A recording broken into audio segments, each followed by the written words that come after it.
বিরাট কোহলির জন্য কি আরসিবি 2026 আইপিএল কাপ থেকে ছিটকে যেতে পারে? বিরাট কোহলির জন্য কি 2026 আইপিএল এর কাপ আরসিবির ঘরে আর আসবে না? বিরাট কোহলির কারণে কি 2026 আইপিএল এর কাপ আরসিবি আর পাবে না? তাদেরকে কি আবারও 18 বছর অপেক্ষা করতে হবে একটা কাপের জন্য? বিরাট কোহলি কি এইরকম ইনিংস খেলার জন্য এবং এইরকম জিনিস করার জন্য বিরাট কোহলি অনেক বড় প্রবলেম এবং আরসিবি ম্যানেজমেন্টকে এত বড় ধোঁকা দিচ্ছে বিরাট কোহলি? তো আজকের ভিডিওতে আলোচনা করব বিরাট কোহলির ইনিংস নিয়ে এবং আরসিবি কি 2026 আইপিএল এ কাপ পেতে পারবে? ব্যাক টু ব্যাক 2 বছর তারা কি দুটো কাপ পেতে পারবে না? তাদেরকে আবারও 18 বছর অপেক্ষা করতে হবে তাদের কাপের জন্য। তো আজকের ভিডিওতে এই সব আলোচনা করব। তো বলি প্রথমে আরসিবির ব্যাটিং লাইন আপের কথা। আরসিবির ব্যাটিং লাইন আপ দুর্ধর্ষ মেজাজে প্রত্যেকটা প্লেয়ার খেলছে। কি বলবো, প্রত্যেকটা প্লেয়ার খেলছে। ফিলিপ সল্ট কেমন প্লেয়ার তোমরা তো সবাই জানো। কেকেআর এর এক্স প্লেয়ার ছিল ফিলিপ সল্ট। সল্ট যদি টিকে যায় 6 ওভার, তো 6 ওভারে পায় ও 80 থেকে 90 রান করে দিবে পাওয়ার প্লের মধ্যে। তো ফিলিপ সল্ট কি মেজাজে, দুর্ধর্ষ মেজাজে ব্যাটিং করতে পারো তোমরা তো সবাই জানো। এবং বিরাট কোহলির কথা একটু পরে বলছি। 3 নম্বরে নামছে রজত পাটিদার। 3 নম্বরে রজত পাটিদার কত সুন্দরভাবে দুর্ধর্ষ মেজাজে ব্যাটিং করছে তো সবাই জানো। রজত পাটিদার প্রায় প্রত্যেকটা ম্যাচে দুর্ধর্ষ মেজাজে ব্যাটিং করছে। আমার মনে হয় সে সূর্যকুমার যাদবের জায়গাটা নিয়ে যেতে পারে, সে টি-20 ওয়ার্ল্ড কাপে, অথবা ইন্ডিয়া টিমের জায়গাটা পেয়ে যাবে সেই রজত পাটিদার। রজত পাটিদার যদি এই আইপিএলটা পুরো এইরকম ভাবে খেলতে পারে তো আমার মনে হয় 100% কনফার্ম রজত পাটিদার খেলে নেবে ইন্ডিয়া টিমে চান্স পেয়ে যাবে এবং সিলেক্টররা মনে হয় তাকে নিয়ে ভাবনা চিন্তা শুরু করে দিয়েছে। কারণ সূর্যকুমার যাদবের ফর্ম নেই, তিলক বর্মার ফর্ম নেই এবং রজত পাটিদার 3 নম্বর 4 নম্বরে যে দুর্ধর্ষ মেজাজে ব্যাটিং করছে তার নিজের দমে একাই ম্যাচ জিতে রাখার ক্ষমতা রাখছে। প্রায় প্রত্যেকটা বলে বাউন্ডারি, ওভার বাউন্ডারি মাঝে। কাল মোহাম্মদ শামিকে কত সুন্দরভাবে পায় পরস্পর 2টো বলে 6 মারলে, মানে ভাবো যে মোহাম্মদ শামি এত ফর্মে আছে, সেই মোহাম্মদ শামিকে পায় 2টো বলে 2টো 6 মারছে রজত পাটিদার, মানে ভাবো। দেবদল পাটিকাল আছে, দেবদল পাটিকালও প্রথম ম্যাচটা দুর্ধর্ষ মেজাজে খেলেছে, আগের ম্যাচটাও খেলেছে কিন্তু একটু রানা বল হয়ে গেছে দেবদল পাটিকালে, কিন্তু সেও দুর্ধর্ষ মেজাজে ব্যাটিং করতে পারে। এবং রজত পাটিদারের পরে আছে জিতেশ শর্মার কথা কিচ্ছু বলবো না। জিতেশ শর্মা অলরেডি ইন্ডিয়া টিমে চান্স পেয়ে আছে, বসে আছে জিতেশ শর্মা কি খেলে গেল ইনিংস। জিতেশ শর্মা দুর্ধর্ষ মেজাজে ব্যাটিং করে গেল, প্রায় 230-এর স্ট্রাইক রেটে কালকের ম্যাচ খেলে গেল।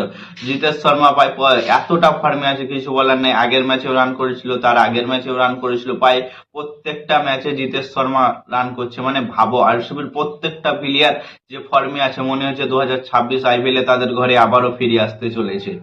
এবং টিম ডেভিডকে তো তোমরা সবাই চেনো, কত দুর্ধর্ষ মেজাজে ব্যাটিং করতে পারে। এবং টিম ডেভিড যা বল করছে এখন কিছু বলার নেই, এত সুন্দরভাবে সুইং বলগুলো করছে, কিছু বলার নেই। অত বড় বড় ব্যাটসম্যান, নিকলেস পুরানের মতো ব্যাটসম্যানদেরকে আউট করছে, মানে ভাবো। টিম ডেভিডের স্বপ্নের ফর্ম চলছে এখন এবং টিম ডেভিড প্রত্যেকটা বলে বাউন্ডারি, ওভার বাউন্ডারি চলছে। এবং রাদারফোর্ড আছে, রাদারফোর্ডের কথা কি বলবো, সেই 14 বলে একটা 50 করেছিল আগের বছর, মানে ভাবো সেই রাদারফোর্ড কতটা দুর্ধর্ষ মেজাজে ব্যাটিং করতে পারে। এবং কুনাল পান্ডিয়া আছে, কুনাল পান্ডিয়া ব্যাটিং এ তার অতটা দরকার পড়ছে না, কারণ যে ঝড় বয়ে দিচ্ছে আরসিবির ব্যাটিং গুলো কুনাল পান্ডিয়া অব্দি যাচ্ছে না ব্যাটিং এ।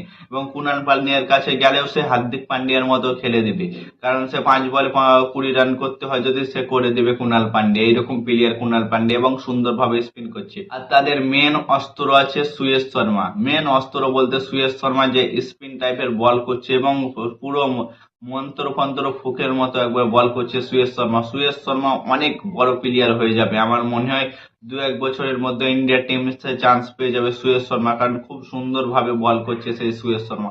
এবং তাদের কাছে মেন অস্ত্র আছে হ্যাজেলউড এবং ভুবনেশ্বর কুমার। এই দুটো বলারের কথা কিছু বলার নেই আমার কাছে, কিন্তু আমার মনে হয় ভুবনেশ্বর কুমার না হলে মোহাম্মদ শামি এবার 2027 যেটি ওয়ার্ল্ড কাপ আছে, সেই ওয়ার্ল্ড কাপের জন্য দুজনের মধ্যে একজন চান্স পেতে পারে, মোহাম্মদ শামি নাহলে ভুবনেশ্বর কুমার তো আইপিএল এর পরে কোনো ম্যাচ খেলে না, কিন্তু মোহাম্মদ শামি পায় রানজি ফানজি অনেক কিছুই খেলে বেড়ায়।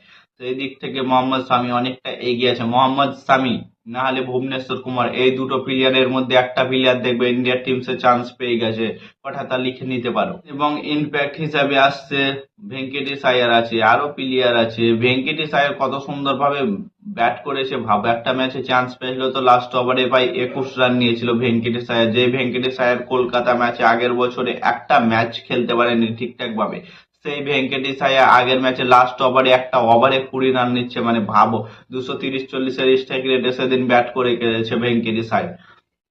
তো কিছু বলার নেই, আরসিবি টিমটা পুরো আগুন হয়ে আছে, প্রত্যেকটা প্লেয়ার খেলছে।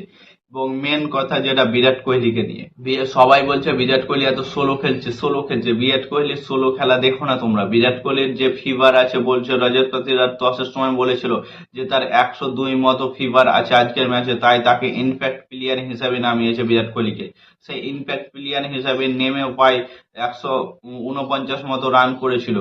সে 49 রানটা ভাবো কতটা দলের জন্য মজবুত। কারণ এই সিচুয়েশনে জোরে ব্যাট করার দরকার নেই, দুর্দার সময় যা ব্যাট করার দরকার নেই। সে সোলো খেললেও হয়ে যাবে, কারণ 149-এর টার্গেটে কি জোরে খেলবে, কি জোরে খেলবে, কি দুর্দার সময় যা খেলবে। কারণ বিরাট কোহলি প্রথমে 20 বলে 40 মানে 200+ স্ট্রাইক রেটে খেলে গেছিল। তারপরে 14টা বলে 9 রান করেছে এবং আউট হয়ে যায়। মানে ভাবো বিরাট কোহলির কথা। বিরাট কোহলি ভালো প্লেয়ার, কিন্তু বিরাট কোহলিকে একটু তার ইনিংসটা একটু জোরে খেলা উচিত। কারণ প্রত্যেকটা প্লেয়ার যে দুর্দান্ত মেজাজে খেলছে, তাকে একটু ইনিংসটা যদি জোরে খেলতে পারে তাহলে কাজ হয়ে যাবে। না হলে ধরো একটা সেমিফাইনালের দিনে এমন একটা সোলো ইনিংস খেলে দিল যে তার জন্য ম্যাচটা হেরে গেল।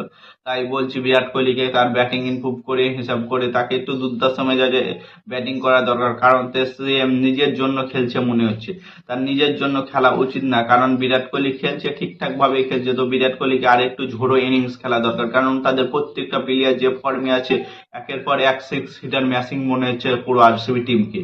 তো আরসিবি টিমের মধ্যে বিরাট কোহলি আরেকটু ইমপ্রুভ হয়ে গেলে প্রায় প্রত্যেকটা ম্যাচে 250+ রান হবে আরসিবি টিমের। কারণ প্রত্যেকটা ব্যাটিং যে ফর্মে আছে, এবং বোলিং এর কথা বাদ দাও, বোলিং মানে প্রত্যেকটা ম্যাচে তারা 200-র নিচে অল আউট করে দেবে। আমার মনে হচ্ছে 2026 আইপিএলে আবারও তাদের কাছে ট্রফি আসতে পারে, কিন্তু তারা যদি একটা ভুলভাল ইনিংস খেলে দেয় সেমিফাইনালে, তো সবকিছু মাটি হয়ে যেতে পারে। তাই বিরাট কোহলির ওপরে অনেক কিছু চাপ আছে, এবং রজত পাটিদারের ওপর। রজত পাটিদার দুর্দান্ত মেজাজে খেলছে, কিন্তু তাকে একটু ডিফেন্সিভ ভাবে খেলা দরকার, তাকে ম্যাচ সিচুয়েশন হিসাবে খেলা দরকার। যেমন বিরাট কোহলি আগের ইনিংসটা খেলে গেল, ওইরকম ইনিংস খেলা দরকার।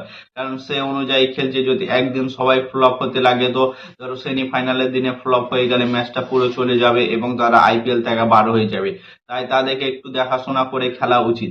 সব দুর্দান্ত মেজাজে ব্যাটিং করবে, এই অনুযায়ী বিরাট কোহলি একটু সোলো ইনিংস খেলবে এবং দেবদার পাডিক্কাল একটু সোলো ইনিংস খেলবে। তার পরিবর্তে রজত পাটিদার একটু দুর্দান্ত মেজাজে ইনিংস খেলবে, এবং তারপরে তো পুরো সবাই ঝড়। টিম ডেভিড যে অনুযায়ী মারবে, রাদারফোর্ড যে অনুযায়ী মারবে, এবং কুণাল পান্ডিয়া তারা যে দুর্দান্ত মেজাজে মারছে, তো কিছু বলার নেই। জিতেশ শর্মার মতো ঝড় আছে। জিতেশ শর্মা যে উইকেট কিপিং করছে, অনেক সুন্দরভাবে উইকেট কিপিং করছে। সে ডিসিশন গুলো যা দিচ্ছে, অনেকটা ইফেক্টিভ ডিসিশন দিচ্ছে সে রজত পাটিদারকে। কারণ সেদিনকার ক্যাচের ওই বলটা দেখলে তো রজত পাটিদার বলে রিভিউ নিতে যাচ্ছিল, কিন্তু জিতেশ শর্মা বললো যে না, এটা প্যাডে লেগেছে বলে জিতেশ শর্মা সেদিনকার একটা রিভিউ বাঁচিয়ে দিল। আরসিবি কে আর 4 থেকে 5টা ম্যাচ যদি জিতে নেয়, তারা একবারে কোয়ালিফাই 100% হয়ে যাবে। কারণ তারা অলরেডি 8 পয়েন্টে চলে এসেছে। আরসিবি যদি আর 4-5টা ম্যাচ জিতে নেয়, তো পুরোপুরি একবারে তাদের মুঠোয় চলে আসবে। তারা যদি 1 নম্বরে থাকতে পারে, তো তাদের কাছে ফাইনালে যাওয়ার সুযোগ আছে। এবং 2-3 নম্বরে থাকলে একটু রিস্কি হয়ে যাচ্ছে, কিন্তু সেমিফাইনালে তারা কনফার্ম আরসিবি সেমিফাইনালে যাবে।